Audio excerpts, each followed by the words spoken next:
यहाँ पे रिनोवेशन चल रही है इसकी, पूरे फूड कोर्ट की। तो ये काले काले पर्दे लगा दिए गए हैं।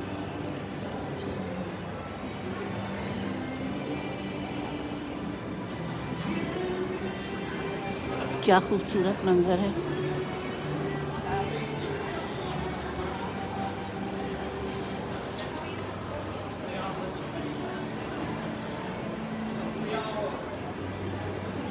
हरे भरे माहौल में बैठ के खाना अच्छा लगता है।